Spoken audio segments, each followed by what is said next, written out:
Hi everyone, welcome to my review of Quentin Tarantino's Jackie Brown from 1997. Yes, we are back once again, the third feature film from Tarantino, and finally, once again, resuming this kind of director series that I started last year in August. So yeah, it's been a while since I kind of put one of these videos together, for Tarantino's films, but we'll get to that. Of course, first of all, a spoiler warning, and yeah, it's just I recommend seeing this film first and then coming back to this video here, and we can talk from there. You can leave your thoughts in the comments, and we can kind of discuss this film, different Tarantino films, compare them, and all this kind of stuff, and just celebrate cinema as always. So yes, with all that said, let's dig in. And yeah, it's been a few months, as I say. I reviewed Pulp Fiction. I filmed that was back in November, December. It's quite a few months now since I kind of talked about a Tarantino film, and yeah, the only one I've really uploaded as of recording this in terms of the current director series for Tarantino is Reservoir Dogs. So it's kind of been put on hold. But yes, last night, I kind of resumed watching these films for this series with Death Proof. So I thought, it'd be great to kind of once again today, go back to these and finally talk about this film. So yes, a very, very interesting film, this, very unique, and the only Tarantino to be, adapted from a novel, of course, Rum Punch, in the 90s as well. And yeah, it's a very, very fascinating film. One when I first saw this all the way through, I thought, wow, this is a stunning film. Not one of my absolute favourite, kind of Tarantino films, but it really did speak to me, and since seeing it again, I kind of sort of seen it a few times now. I think this is my fourth watch all the way through, off the top of my head, and yeah, I think it finally, kind of reveals itself to me in its full form, and I absolutely adore this film now, and I think it's really climbed, kind of on my favourite films list, even more so this time round, and I think it's even more kind of mind blowing in this film again, seeing it now. So yes, we'll express, my opinion on this film, and just kind of not as lengthy a video perhaps as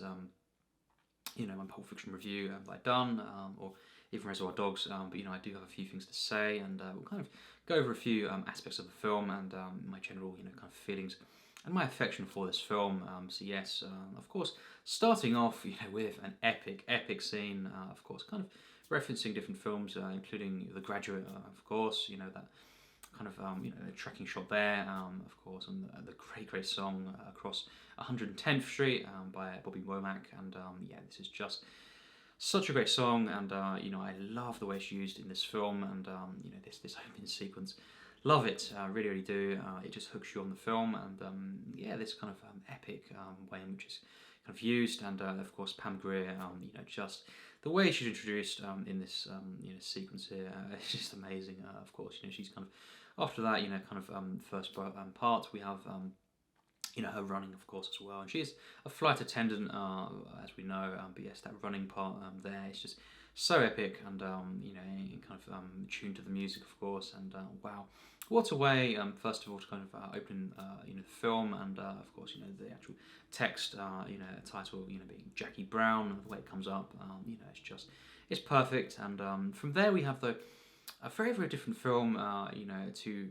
various Tarantino's. It's a very kind of linear film, first of all, compared to his other work. The way it's kind of told, it's not non-linear like Pulp Fiction, but it has got some moments where we kind of go over different sequences from a different kind of perspective. So we have, I guess, kind of a way in which it is non-linear in some way, and the dialogue. It's definitely Tarantino dialogue, although a bit different as well. But we have different moments, character moments that are very Tarantino-esque, but it is very, very different, much more subtle in a certain way, and the tone is very, very different. It's much more gradual, kind of burn, you could say, through the events, the narrative, and the flow of it is very, very different, indeed, and I can understand if some will say, it's just, there are different Tarantinos that are kind of really, they prefer to this, and I do as well, but I think for what it is, for this film, in its own right, this is, for me, a masterpiece, and I just love, I love this film. The dialogue, of course, very different. We have, characters being introduced very differently to, his other work, and I think it's not as epic, not as kind of, there's certainly not as much, I think close-ups, in this film, and the ways in which characters are kind of framed is very, very different, and a much more relaxed film, actually, you could say. It kind of sums it up, much more kind of, subdued, and, kind of a hangout film at times, and, I guess Pulp Fiction kind of had those elements, in some of the sequences with different characters. But in this film, I think a big portion of it, is kind of a hangout film at times, and I really love this, the way in which this is done, and, I think it's very, as I say, relaxed, and just kind of easygoing at times. Although we do have a very, very, different plot in this film. It's very plot heavy, this one, and, whereas, and you can say this about this film as well, but, whereas Pulp Fiction, its kind of characters are the plot, I think this one is much more first and foremost the plot, and through that the characters, we have interactions, and we do have, I guess, Ordell, Lewis, Menley, those scenes, I think is much more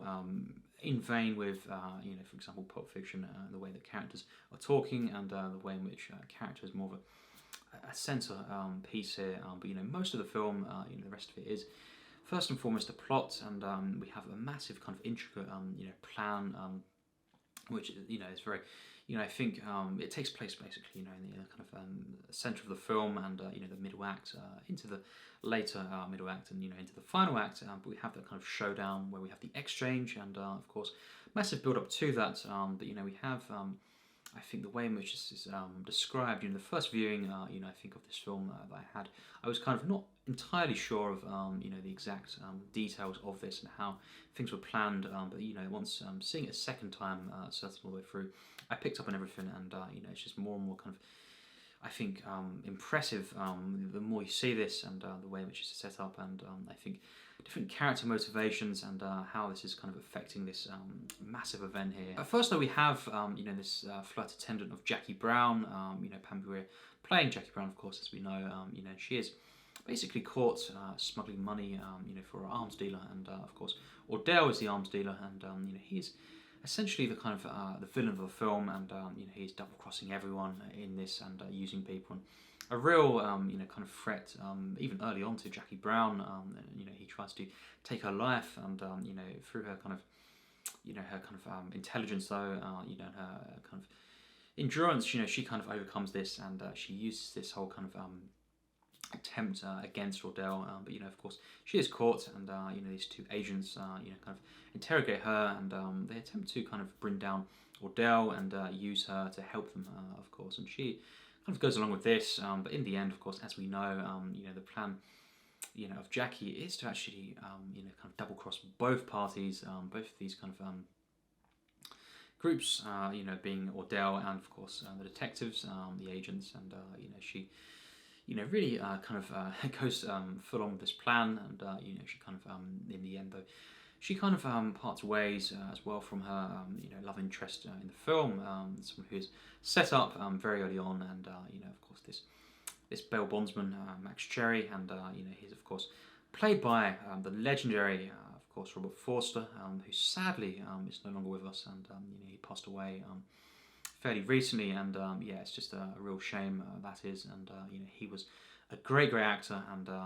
he was so good in this film. I think for me this is probably the standout role, Robert Forster, that I've seen, and it really is such a kind of subtle performance, and a one that his character is so likable, so kind of human in this film, and you could say this relationship between Jackie and Max is the kind of most uplifting aspect of this film, and it kind of keeps it as a kind of romance film, as well as this crime kind of thriller film, and I think it adds a really, really important element to this whole story, and I think the whole way in which this theme of kind of aging, maturing kind of thing, and that plays into this actual romance, is so well done, and I think very, very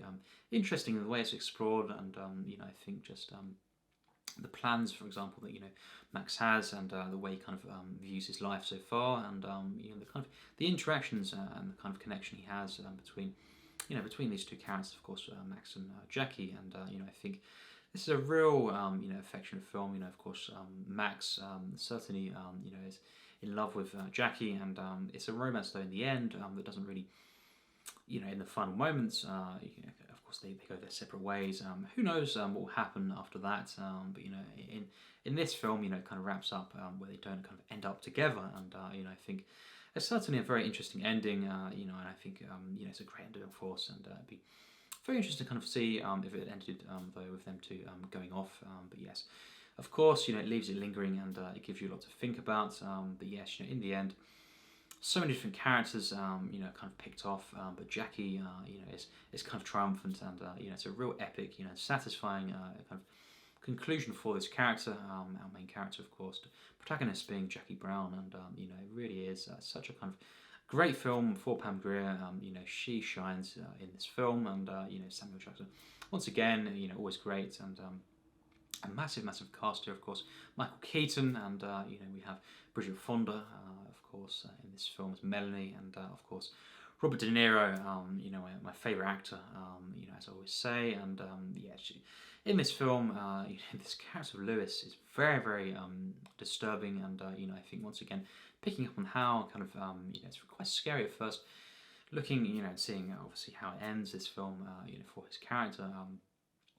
What he does, but seeing the kind of subtle, moments early on, it's quite disturbing. Of course, this unhinged, kind of, disturbing character, of course, who has a past, and we learn this very early on. He's just been released from prison, and it's this great, kind of first act in the way the characters are introduced. They're very relaxed, kind of organic, way in which the exposition, runs here, and I think just seeing these characters kind of sitting around, of course, hanging out and just talking, it's a great way once again to kind of introduce these characters, and we have, Lewis, though, very much a surprising character, and kind of going through the film, we learn more and more about him that we didn't expect, and he does, kind of surprise me every time I see this film, and how he kind of turns very quickly, you could say, although it's kind of built up, very explosive. That's how he turns, and I think when he shoots Melanie, of course, later on in the film, in the final act, this is just so shocking. And the first time I saw this, I just couldn't believe it, and I was just thinking, wow, that did not, go well. And of course, she is, teasing him, but he is clearly, an insane character, and he just shoots her in the parking lot, and then just wow, that moment there, the whole kind of the walking of the two characters there, and leading up to the actual the bit right in their car, that is just so tense. And then of course we have Lewis, kind of confronting Ordell, and then Ordell picks him off. So it's a film where many different characters are kind of at each other, and playing off, and playing each other, and kind of deceiving. I think that's a big theme of this whole narrative is deception, and just everyone being out for themselves in a way. Just kind of their interactions, human moments, alliances, of course, but everyone really is looking out for themselves. Although you could say the exception being, Jackie and Max. They have this connection, this romance, really, and I think as well though we have Ray, obviously Michael Keaton's character. He does care for, in some way, and he kind of feels sympathy for Jackie, of course. And that is definitely a thing that I pick up on more and more each time, the way he kind of feels different things for Jackie, and he does try to help her in some way, I think sincerely, but most of the characters, are at each other, and it kind of it shows how human nature is mainly, people looking out for themselves, and I think this film really, as well, despite all that, the kind of the coldness that the characters show to each other, is such an uplifting one. This film, and real warm and comforting, kind of film to go back and rewatch constantly. And I think the ending is a very uplifting moment. Seeing the kind of last interaction between these two characters, although they don't kind of end up together, and they go their separate ways. Of course, Jackie is kind of wanting to go to Spain, and all this, and Max, doesn't feel like he can go with her. But despite all that, it's a very uplifting ending, and a warm one, of course. And I think yes, just seeing this film once again, the visual style of this is stunning, and I think different trademarks that we see in many Tarantinos. The trunk shot, of course, being very famous, iconic, of course, and pivotal to certainly these early Tarantino experiences. And yes, we have the dialogue. It's definitely Tarantino-esque, and different. I think different moments visually are definitely there. I think the editing at times, but it is very, very different, and a very subtle film, a very kind of low-key film at times. And then it builds and builds, and it's this kind of real kind of tension builder, and I think sustained tension for many, many stretches, long stretches of the film, and I think it's a film that really, you kind of get more and more out of each time. At least I do, and kind of going through this kind of massive event as well, and the way it's told, kind of in different perspectives, and it's retold different moments, of course, different scenes in this,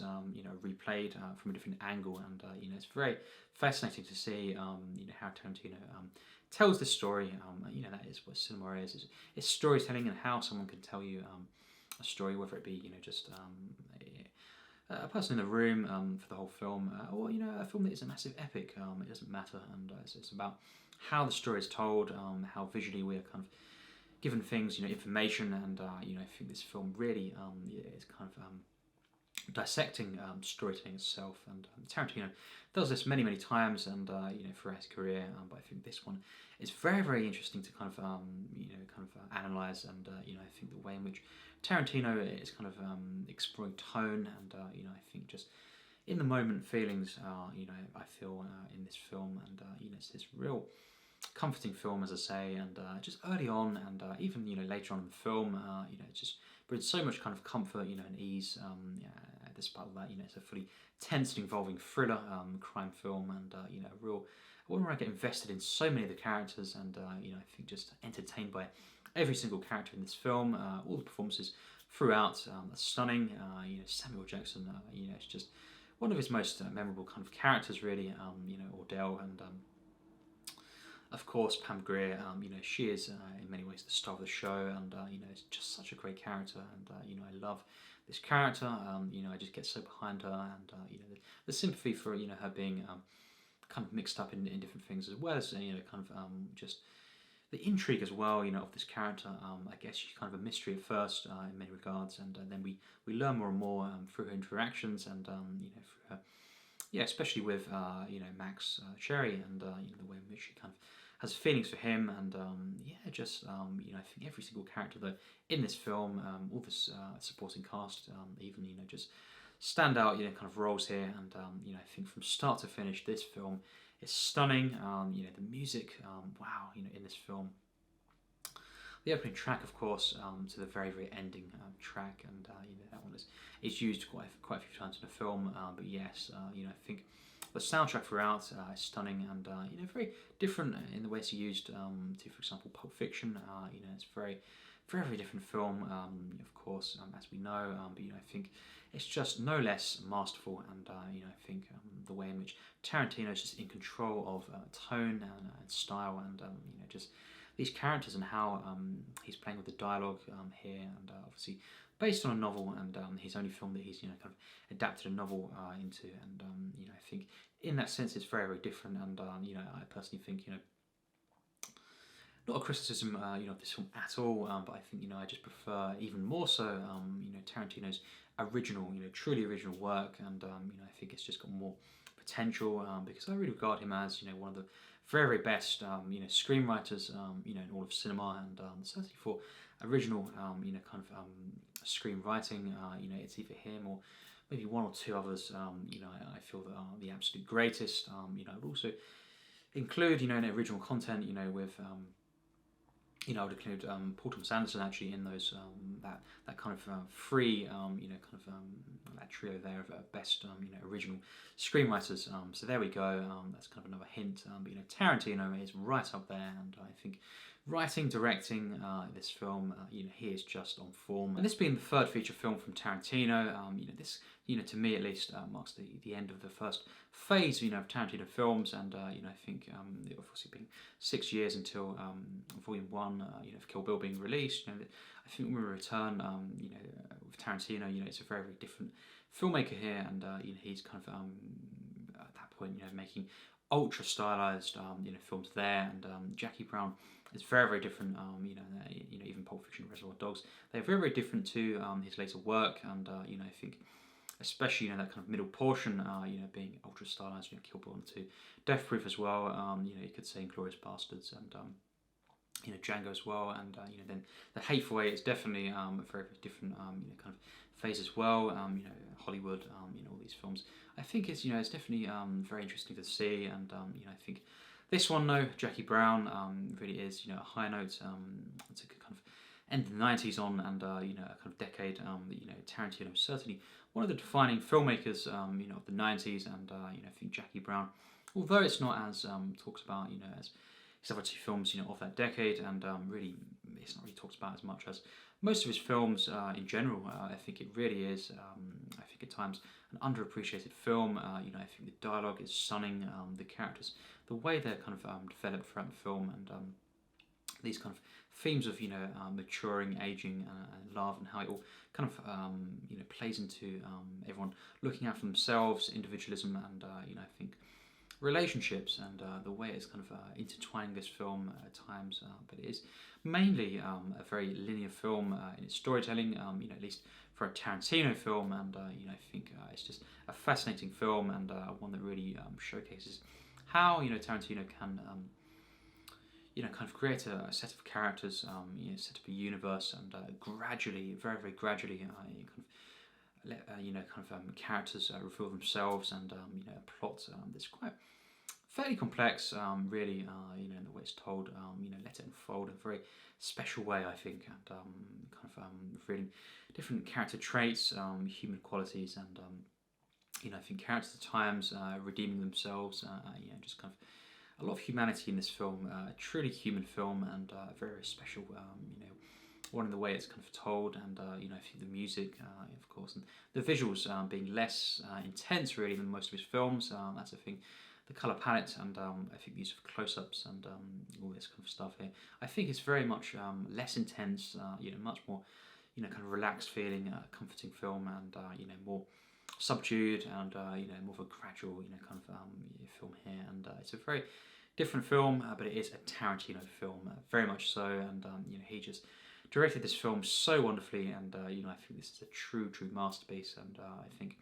just the way in which this final act plays out. At this point, I was invested in all the characters, every single time, of course, and that first time, I was just thinking, wow, I'm so invested, and it was a real surprise at times, this film, and also kind of inevitable, and looking back on different characters at first, and how things were kind of being set up, I think it was this inevitable kind of feeling of the way in which this culminates, at the same time very, very shocking, kind of surprising and explosive final act all around this kind of shopping mall, and this exchange, all these different characters being involved in this big event, and all the motivations, the perspectives being revealed to us at some point, and I was so invested in all these characters, and especially, of course, Jackie Brown, of course, and yes, Ordell, being such a great character, but Jackie Brown and Max, I was so rooting for those characters, and just what a film this is, in the way it kind of culminates, and this legendary for me ending, and the way it was kind of this narrative plays out. I think it's just an unforgettable kind of immortal story of love, and aging. It's a real kind of very fascinating film in the way it's doing this, I think, and dealing with time itself. This is a film that has many things to say, and just such a human film. This is such a sincere film, and a real kind of, once again, entertaining work from start to finish. This is just a masterpiece, in my opinion, and although it's not one of my very, very favourite Tarantinos, this is, for me, a flawless film. This is my final rating for this film is 100% plus tier 3. So yes, it finally has got into the plus tiers, and yes, I truly love this film. I think it's very accurate, a tier 3